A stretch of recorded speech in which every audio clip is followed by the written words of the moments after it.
আমার কোনো কোনো সময় মনে হয় বড় দল হিসেবে, প্রধান দল হিসেবে বিএনপি কথা বলবার সময় তাদের পয়েন্ট ঠিক মতো তৈরি করতে পারে না। এটা একটা অদ্ভুত পরিস্থিতি চলছে। দেশে একটা সরকার আছে, এই যে 53 বছরের বাংলাদেশ সরকার ছিল, বিরোধী দলও ছিল, এখন বিরোধী দল আছে। আমি পত্রিকায় বিরোধী দল বলে কোনো দলের নাম লিখতে দেখি না। এমনকি এই যে সালাউদ্দিন আহমেদ বক্তৃতা করলেন, ওনাদের দলও বলেন আমরা এই সরকারকে সমর্থন করি। সমস্ত দলই সরকারকে সমর্থন করে। তারপরেও আবার প্রশ্ন উঠছে নির্বাচনে, কেউ কেউ নির্বাচন বিরোধিতা করছেন, কেউ কেউ আবার বলছেন নির্বাচনই দরকার নাই, 5 বছরই প্রফেসর ইউনূস ক্ষমতায় থাকুন। প্রফেসর ইউনূস 5 বছর ক্ষমতায় থাকুন চান সবাই? আপনাদের মত জিজ্ঞেস করছি না আমি প্রশ্ন করছি, প্রফেসর ইউনূস নিজে 5 বছর ক্ষমতায় চান? উনি বলেছেন, উনি গতকালকেও একটা সভা করলেন, সেইখানে যে ঐকমত্য কমিশন আছে তাদেরকে ডেকে বললেন যত তাড়াতাড়ি পারো সংস্কার করে ফেলো, আমি জুনের মধ্যে নির্বাচন করে ফেলতে চাই। তো কারো সম্পর্কে যদি কথা বলতে হয় তাহলে সবার আগে তো প্রফেসর ইউনূসকে বলতে হবে। উনি সরকারের উপদেষ্টাই বলেন, আর সরকারের আশীর্বাদ পুষ্ট, এমনকি খোদ প্রফেসর ইউনূসেরও ভালোবাসায় সিক্ত যে দল গড়ে উঠছে, তাদের সাথে প্রফেসর ইউনূসের কথা তো মিলছে না। সার্জিস আলম 5 বছর থাকার কথা বলেন, প্রথম উনি ওই কথা তোলেন, বাকি তার সাথে অন্যান্যরা একই কথা বলে। আর স্বরাষ্ট্র উপদেষ্টা তো বলেছিলেন জনগণ দেখি 5 বছর চাই, অথচ প্রফেসর ইউনূস সেই কথা বলছেন না। এটার মানে কি? প্রথম একটা প্রশ্ন করা যেতে পারে, প্রফেসর ইউনূস 5 বছর ক্ষমতায় থাকবেন কিভাবে? উনি ক্ষমতায় এলেন কিভাবে? কেউ কেউ বলবার চেষ্টা করেছেন উপদেষ্টাদের এটাও একটা নির্বাচন। সত্যি কথা হলো একটা বিশেষ পরিস্থিতিতে উনি ক্ষমতায় এসেছেন। এই বিশেষ পরিস্থিতি কতদিন স্থায়ী হবে?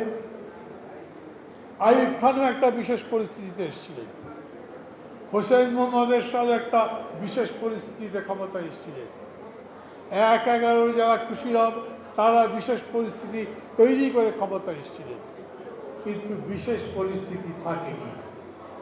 আজকে যে পরিস্থিতি থেকে বিশেষ পরে হচ্ছে, 3 মাস পরে যখন সেই পরিস্থিতি বদলে যাবে, তখন বাংলাদেশের একমাত্র নোবেল প্রাইজ বিজয়ী ডক্টর মোহাম্মদ ইউনূস যদি সারা দেশের মানুষের কাছে সমালোচিত হয়, সেটা কি দেশের জন্য কল্যাণকর হবে?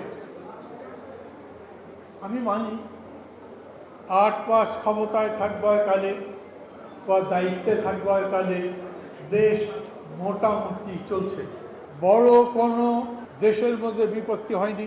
বরঞ্চ ঈদের আগে যেরকম করে জিনিসের দাম কমলো, মানুষের ঈদ যাত্রা এবং ফেরাটা ভালো হলো, তাতে মানুষ মনে করেছেন ডক্টর ইউনূস তো ভালোই চালাচ্ছেন, তাকে দেওয়া উচিত।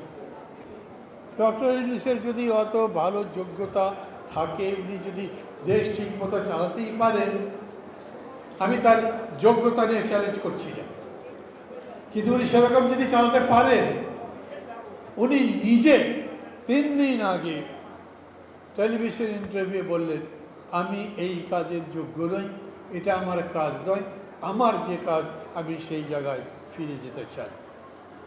বন্ধুগণ, আমি জানি না কারা এই বিশদ লেখালেখি করছেন, কারা এত বেশি করে কথা বলছেন, মানুষের কানে কানে দেবার চেষ্টা করছেন ভোটের দরকার নেই, ডক্টর ইউনূসকে আরও 5 বছর চাই। তারা কি একবারও ভেবে দেখেছেন যে এই রকম জনপ্রিয় নেতাদের অপ্রিয় হয়ে যেতে 1 বছর সময় লাগেনি? আমার সাথে আবার অনেকেই এরকম আছেন যারা ডক্টর ইউনূসের এই রকম পরিণতি চান না। আর এই জন্যই আমরা বলি, যদি তাকে ক্ষমতায় রাখতে চান তাহলে বলেন তিনি একটা দল করুক, ভোট করুক, অত জনপ্রিয় থাকলে সবাই মিলে ভোট দেন, আবার 5 বছরের জন্য উনি ক্ষমতায় আসুক। আর যদি উনি ভোট না করেন তাহলে সবাই মিলে তাকে বলেন যত তাড়াতাড়ি পারেন ভালো একটা ভোট দেন, দিয়ে আপনি সম্মানের সাথে চলে যান। এটা রাজনীতির কথা বললে রাজনীতির কথা, এটা ভালো মানুষের কথা বললে ভালো মানুষের কথা, এটা ইউনূস সাহেবকে ভালোবাসেন এই রকম করে মানুষের কথা বললে তার কথা। দেশের রাজনৈতিক অর্থনৈতিক পরিস্থিতিকে ঘোলাটে করবার জন্যে এই সস্তা জনপ্রিয়তার উপরে যারা নৌকা ভাসাবার চেষ্টা করছেন তাদেরকে আমি বিনীত অনুরোধ করব এই পথ থেকে সরে আসেন। ডক্টর ইউনূসের এত যোগ্যতা যদি থাকেই, সেই যোগ্যতাকে কাজে লাগাবার জন্য আমরা বিকল্প পথ তো করতে পারব।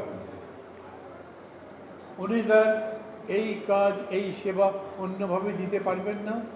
হ্যাঁ, আগে যারা ছিল তারা তাকে ছোট করবার চেষ্টা করেছে, অপমান করবার চেষ্টা করেছে, কিন্তু অন্য কেউ ক্ষমতায় আছে, তারা যদি ডক্টর ইউনূসের কাছে দেশ সেবার জন্য বলে, উনি কি করবেন না?